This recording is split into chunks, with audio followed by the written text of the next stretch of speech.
오늘은 우리 성령의 열매 6번째 시간입니다. 우리 전체 9가지 열매를 우리 다시 한번 이제 3개씩 끊어서 한번 따라 읽어보도록 하겠습니다. 사랑, 희락, 화평, 인내, 자비, 양선, 충성, 온유, 절제. 자, 다시요. 이제 9개 붙여서 시작. 사랑, 희락, 화평, 인내, 충성, 절제. 이제는 사실은 반복의 힘이 있습니다. 반복의 힘은 노력하지 않아도 따라는 가게 되는 힘이 있는데, 제가 보니까, 근데 다만 이제 반복해서 외운 거는 쉽게 잊어버릴 수가 있습니다. 그러니까 이건 노력을 하시고, 기억을 하시고, 또 스스로가 반복을 하셔야 됩니다. 여러분, 9가지 열매 풍성히 맺으시기를 축복합니다. 자, 오늘은 6번째 시간 양선입니다. 이 양선은 우리가 쉽게 듣고 또 거꾸로 하면 설양 같은 의미죠. 아가두시네라고 하는 말인데요. 이게 성경에서는 착함, 덕, 친절, 선한 일, 선행 이런 단어로 번역이 됩니다. 의미를 우리가 모르진 않습니다. 사실은 누구나 다 착하게 살기를 기대하고 착한 거 싫다는 사람은 아무도 없어요.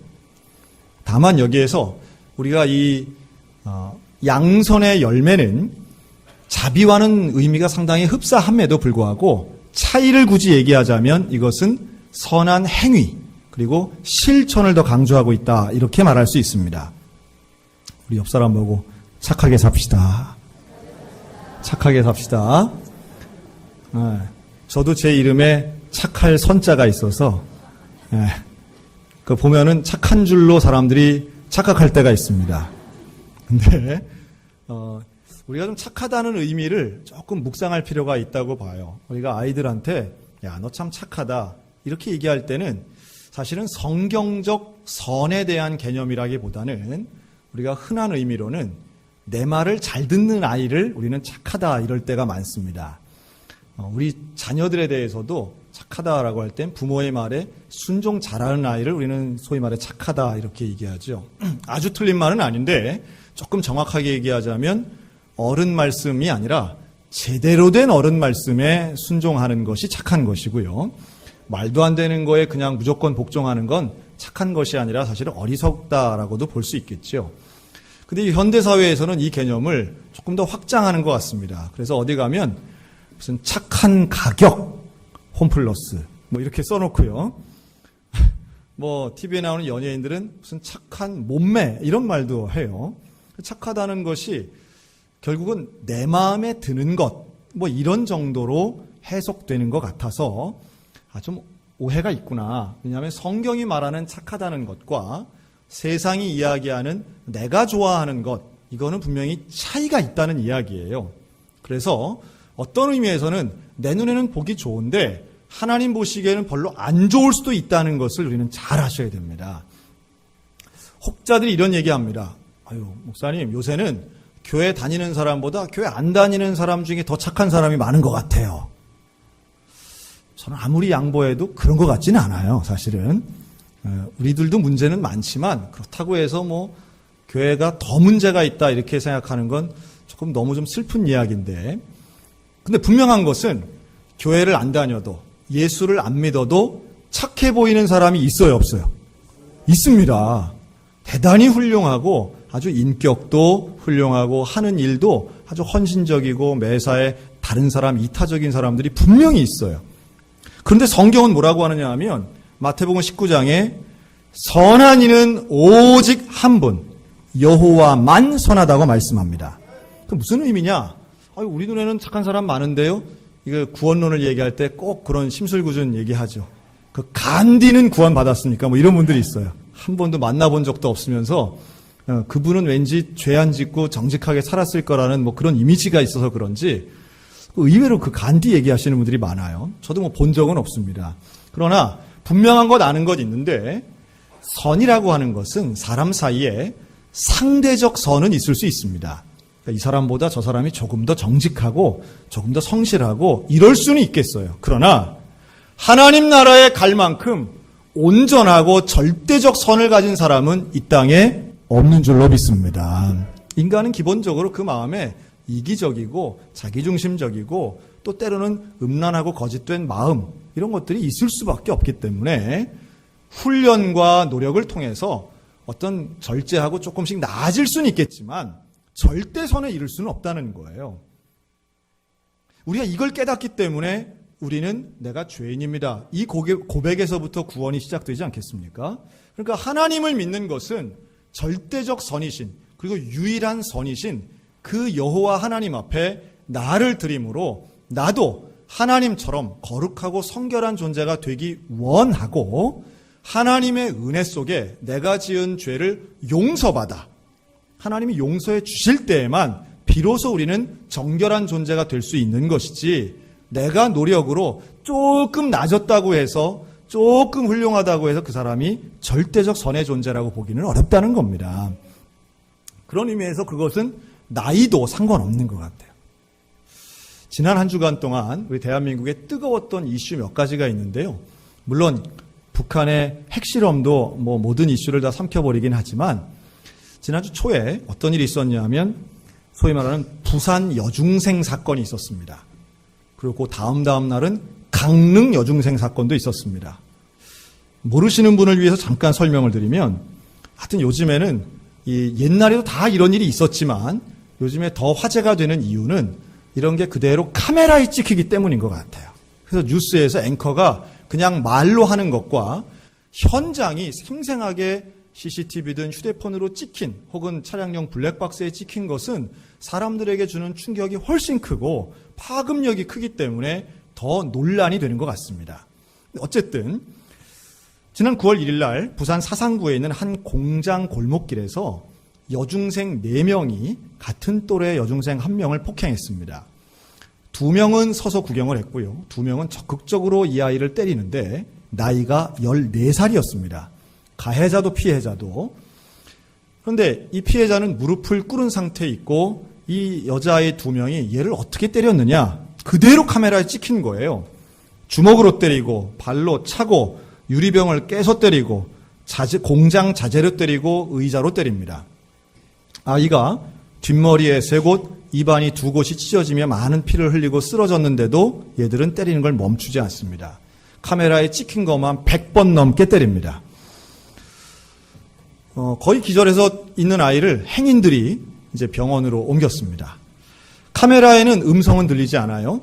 그래서 이 피해자의 증언에 따르면 이 아이들이 때리면서 뭐라고 말을 했느냐, 때리면서 이런 말을 계속 욕을 하면서도 뭐라고 얘기했냐, 피냄새가 맡기 좋다. 2번째는 야, 얘 맞은 거 기억 못하도록 더 때려야 된다. 3번째는 어차피 살인 미수인데 더 때려도 된다. 이렇게 얘기하면서 때리는 거예요. 경찰에서 가해자들을 불러서 질문합니다. 도대체 얘를 왜 그렇게 잔혹하게 때렸냐? 그랬더니 이 아이들이 하는 이야기는 제가 건방져서 때렸다고 얘기합니다. 같은 또래 14살짜리들이 건방져서 거의 죽음 직전까지 가도록 잔혹하게 때린 거예요. 강릉에서도 그런 비슷한 일들이 일어났습니다. 자, 국민 여론이 들끓었습니다. 이 사건을 통해서 어떤 식으로 발전해 나갔느냐 하면 도대체 얘네들이 무슨 벌을 받느냐. 우리나라에는 청소년 보호법이라고 알려져 있는 실제로는 소년법이 있습니다. 이 소년법은 만 14세를 기준으로 해서 아무리 엄중한 죄를 지어도 형량이 감량됩니다.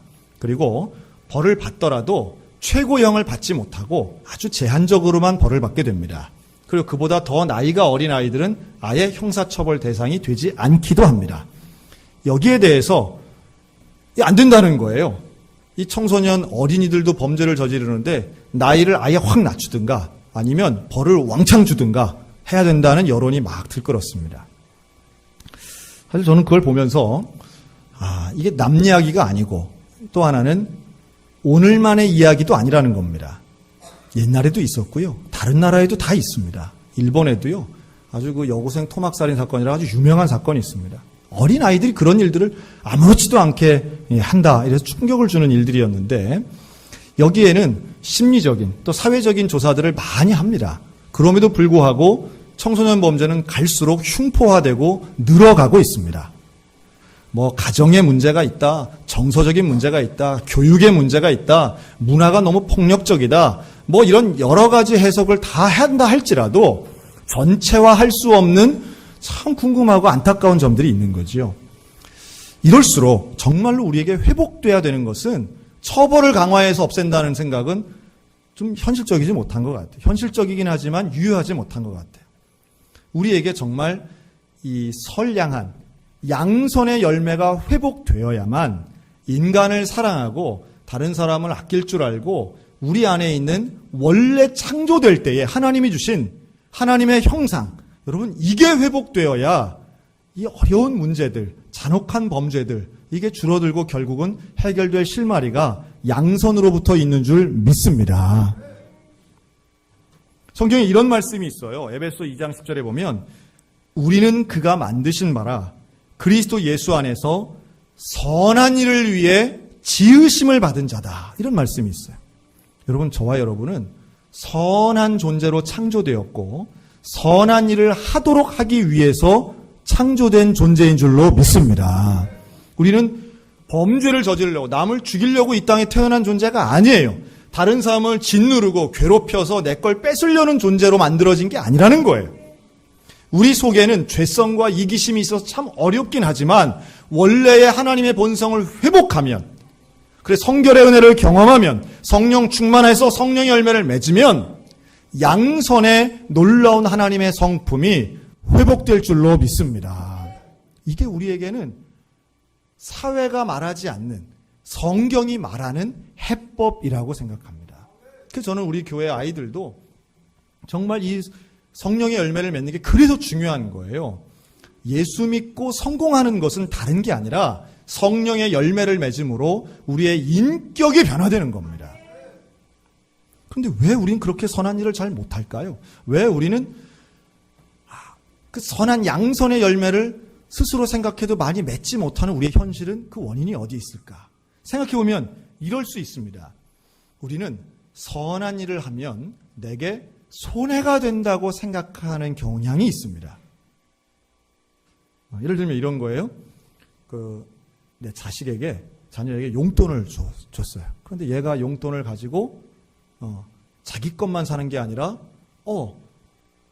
이웃의 어려운 아이들을 위해서 그 용돈을 쓰는 거예요.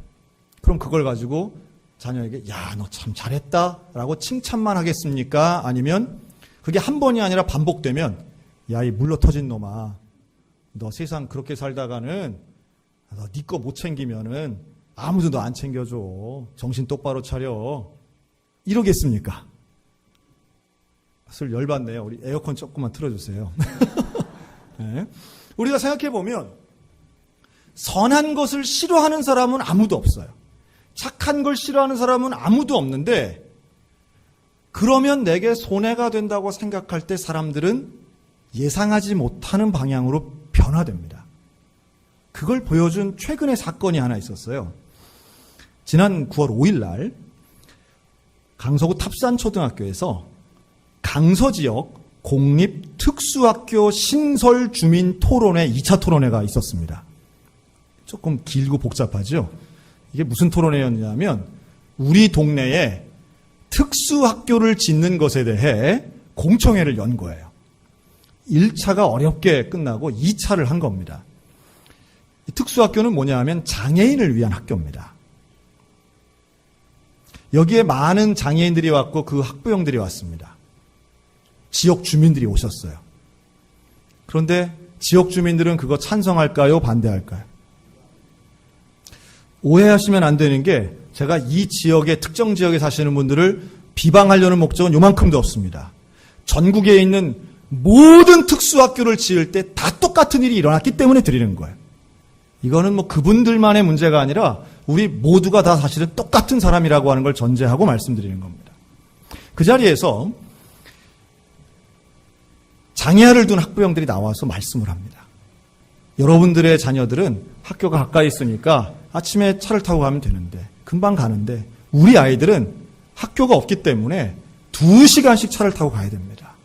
다른 거는 다 괜찮지만 내 자식 교육만큼은 포기할 수 없습니다. 학교만큼은 있어야 되겠습니다. 이거 허락해 주세요 하고 그 학부형들이 다 무릎을 꿇고 눈물을 흘렸어요.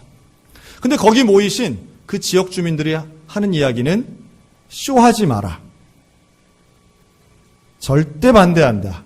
그렇게 필요하면 너희 집 앞에 지어라 라고 얘기합니다. 이걸 이제 우리가 님비 현상이다 이런 말도 쓰지만 이분들이 반대하는 이유는 한 가지죠. 장애인을 위한 특수학교는 혐오시설이라는 겁니다. 참 우리를 불편하게 만드는 단어예요. 혐오라고 하는 단어. 그리고 그런 시설이 들어오면 우리가 생활하는데 불편하고 결정적으로는 집값이 떨어질 수 있다. 이런 겁니다. 여러분 이것이 우리 동네에 지금 안 오기 때문에 우리가 쉽게 야 사람들이 그러면 돼? 그거 아주 이기적이구만. 참 인간성이 참 말살됐구만 이렇게 얘기할 수 있지만 그분들이라고 해서 무슨 사탄의 종이거나 그런 게 절대 아니라는 거예요. 조심스럽게 말씀드리면 여기 계신 분들 중에도 우리 집 앞에 뭐 들어온다 하면 피켓 들고 나가실 분 누군지 잘 모르겠습니다. 그러면서 분명히 계실 거예요. 왜냐하면 인간은 옳은 일, 정의로운 일에 흥분하는 게 아니라 내게 경제적 손해가 오는 일에 흥분하게 돼 있습니다. 그런데 이미 이게 사회적 조사가 끝난 거거든요. 특수학교가 온다고 해서 집값이 떨어지지 않는다는 것은 이미 확인된 사회적, 과학적 방법으로 이미 확인된 일임에도 불구하고 사람들의 심리는 그게 아닌 거예요. 여기에 대해 반대합니다. 거친 말이 오갑니다. 여러분 성경이 말씀하고 있는 그 선행이라고 하는 것, 양선이라고 하는 것은 관념 속에만 있는 것이 아닙니다. 양선은요, 나는 가만히 있는데 내가 아무런 불편함이 없는데 뭔가 착한 것이 쌓여가는 일이 아니에요.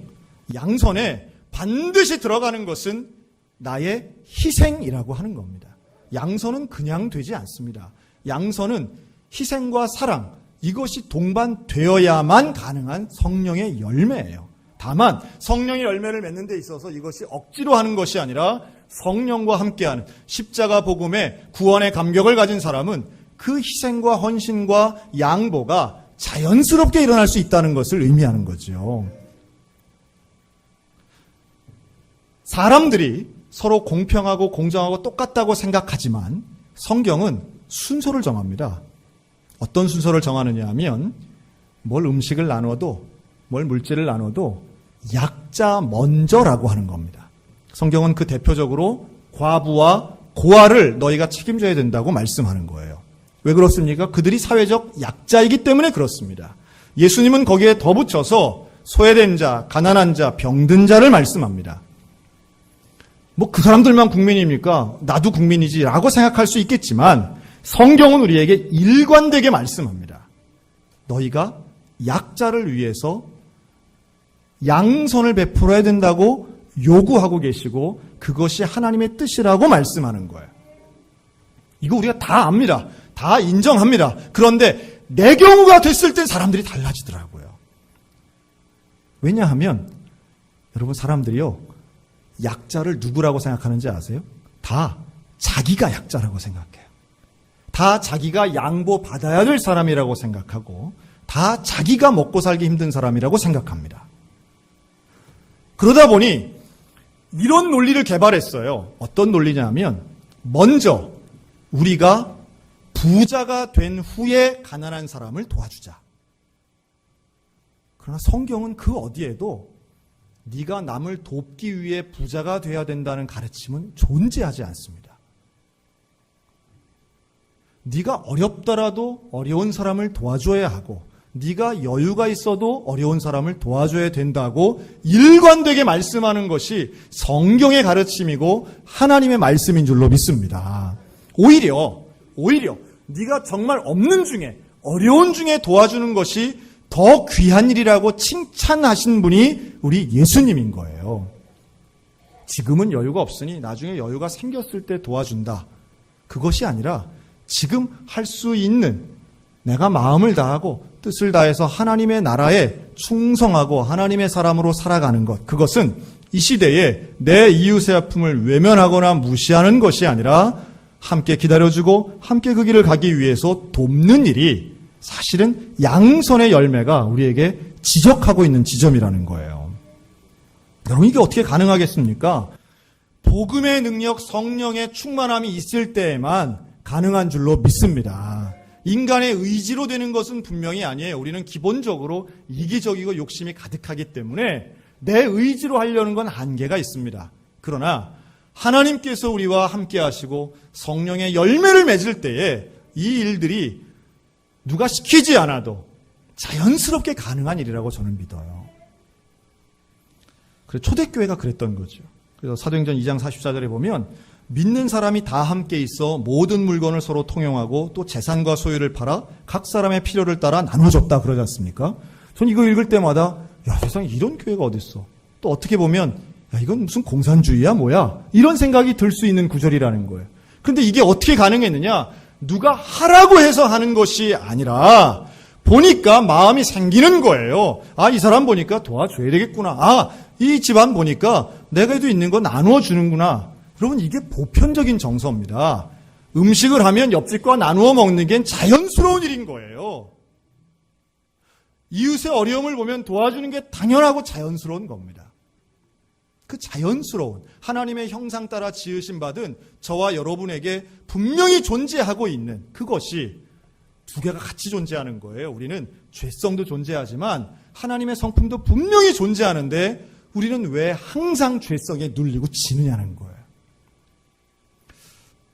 어떤 목사님이 설교하시면서 이제 이런 내용을 가지고 설교하면서 그랬답니다. 분당에 있는 아주 큰 교회예요. 사람이 많은 그런 교회인데 목사님이 그랬대요. 우리 교회는 이런 분도 계시고 저런 분도 계시는데 우리 교회에 있는 건물주님들께 부탁합니다. 그런 거예요. 건물주. 요새 뭐 세상 말로 뭐 조물주 위에 건물주다 이러잖아요. 또 그런 얘기 들으면 또 우리 건물주들은 속상해요. 속상해. 내가 말이야 내 건물인가 어디 은행 건물이지 뭐 다 이자 내고 하면 남는 거 없는데 또 이런 분들 분명히 계세요. 그런데 어쨌든 그 목사님 설교할 때 그랬다네요. 건물주님들께 부탁합니다. 여러분, 우리가 선행을 베푸는 것이 멀리 있는 아프리카 어린이나 시리아 내전의 어린이들에게도 물론 베풀어야 되지만 가장 가까이 있는 이해관계가 있는 사람들에게 우리는 그 사람들에게도 양선의 은혜를 베풀 의무가 있다고 생각합니다. 기독교인들에겐. 그러면서 우리 건물주 성도님들 한번 결단하셔서 세입자들에게 선행을 한번 베푸시라고. 어떻게 베풀어요? 한번 연락해서 월세 올리지 않겠노라고 한번 약속을 해보시면 어떻겠느냐 이 얘기를 한 거예요. 그랬더니 앉아있던 교인들이 얼굴이 환해지고 한 8%는 침울해지더래요. 그렇죠. 다 좋은 게 아니잖아요. 네. 그리고 우리 지금 추석 연휴가 뭐 열흘이다 이래도 좋아하시는 분도 있지만 우리 중소기업 사장님들은 아주 지금 근심이 커요. 사장님들 마음에는 다 그런 거예요. 관계가. 그랬답니다. 그런데 그 다음 주에 한 분이 이제 그 교회 홈페이지에다 글을 쓰신 거예요. 지난주 목사님 설교를 듣고 제가 감동을 받아서 실천을 하고자 마음 먹고 건물이 있는 거예요. 이분이 부모님으로부터 물려받은 건물이 있대요. 그래서 참 능력도 좋아요. 그래서 전화해가지고 세입자들에게 그런 얘기를 했답니다. 김 사장님, 제가 앞으로 월세를 올리지 않겠습니다. 그랬더니 좋아해요, 싫어해요? 안 믿더랍니다. 저는 안 믿고 깜짝 놀라는 거예요. 그래서 그렇게 약속을 하고 뭐 계약서를 썼는지는 모르겠지만 그래서 그 말씀에 순종해 자기가 이제 기뻤다는 간증을 했는데 제가 드리고 싶은 말씀은 이거예요. 10,000명 넘는 성도 중에 그 일을 한 사람은 단 1명밖에 없었다는 거예요. 결코 쉬운 얘기가 아닙니다. 저도 건물이 없기 때문에 이렇게 얘기를 할 수 있는지 몰라요. 여러분, 돈 앞에서 자신 있게 이야기할 수 있는 사람 아무도 없다고 저는 생각이 들고요. 또 하나, 그럼에도 불구하고 우리가 양선과 선행을 이야기하면서 돈을 빼는 것만큼 비겁한 일은 없다고 봅니다.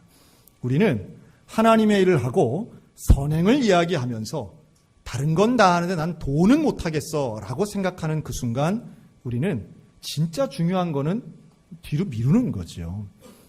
어찌 보면 교회에서 착하게 살자, 선하게 하자는 설교만큼 쉬운 건 없습니다. 왜냐하면 여기에 반대할 사람은 아무도 없기 때문이지요. 그런데 제일 불편하고 어려운 것은 바로 돈에 대한, 물질에 대한 이야기라고 생각이 듭니다. 그거만큼 사람을 예민하게 만드는 것이 없기 때문입니다. 그런데도 오늘 본문에서는 우리에게 심은 것과 거두는 것을 말씀합니다. 심은 대로 거둔다고 말씀하세요. 여러분, 무엇을 심고 돈과 관련한 뭘 투자해서 뭘 거두시겠습니까? 성경은 우리에게 영적인 걸 심으라고 말씀합니다. 그런데 돈을 가지고도 영적인 것에 심을 때에 영생을 거둘 수 있는 줄로 믿습니다. 선한 곳에 심으시기 바랍니다. 부자가 아니라고요? 더 좋은 기회입니다. 여러분, 가난하고 힘들수록 그 심는 것이 얼마나 어려운가를 우리 주님은 잘 알고 계십니다. 내게 얼마나 귀한 돈이라는 것을 하나님이 잘 알고 계세요. 그것을 선한 곳에 심고 이웃을 위해 심고 하나님의 사역을 위해 심을 때에 이것을 우리는 낙심하지 말고 포기하지 않으면 결국은 영생으로 거두고 생명으로 거두고 거룩하게 거둘 날이 오게 될 줄로 믿습니다. 저는 설교를 준비하면서 우리 교회는 어떤가 하는 생각을 해봤습니다. 과연 우리 교회는 이 양선의 열매를 맺고 있는가? 우리 교회는 이 예수사랑 선교회가 있습니다. 그 안에는 사랑누리 학교 사역이 있습니다. 우리 교회는 꾸준하고 또 변치 않게 구제 사역을 매번마다 하고 있습니다. 여기에는 많은 돈이 들어갑니다. 여러분들이 얼마를 생각하실지는 모르겠지만 제 예상보다는 훨씬 많은 돈이 이 사역에 현재 들어가고 있습니다. 해외 선교 사역보다도 더 많은 것이 우리 이 지역에 있는 이웃을 섬기는 구제에 들어가고 있어요. 우리 교회가 참 잘하고 있는 일이고 잘 해왔던 일이고 지금도 역시 잘하고 있는데 의외로 이것을 오른손이나 옆집 사람이 알도록 우리는 광고를 잘 안 했어요. 참 귀한 일이라고 봅니다. 앞으로도 이렇게 섬기는 일들, 또 구제의 일들, 연약한 사람을 돕는 일들은 우리 소양교회를 통해서 계속 이루어져야 되고 우리가 드리는 헌금이 그런 분야에 쓰여지게 되는 것은 참 감사한 일이라고 생각이 듭니다.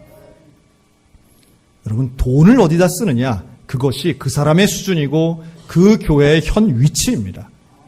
드려져 있는 귀한 헌금이 정말 양선의 열매를 맺는 곳에 쓰여지게 될 수 있도록 기도해 주시기 바랍니다. 그리고 우리 삶의 개인적인 영역에서도 정말로 하나님이 원하시는 이웃을 사랑하고 어려운 사람을 돌보는 데에 내게 있는 수입의 일부가 쓰여지는 양선의 열매를 맺는 하나님의 사람들 되시기를 바랍니다. 그럴 때에 우리에게는 계속 앞으로도 범죄의 일들은 일어날지 모르겠지만 사회가 바뀌는 것, 사람들이 변화되는 것, 그것은 우리가 맺는 이 양손의 열매를 통해서 충분히 변화될 수 있다고 믿습니다.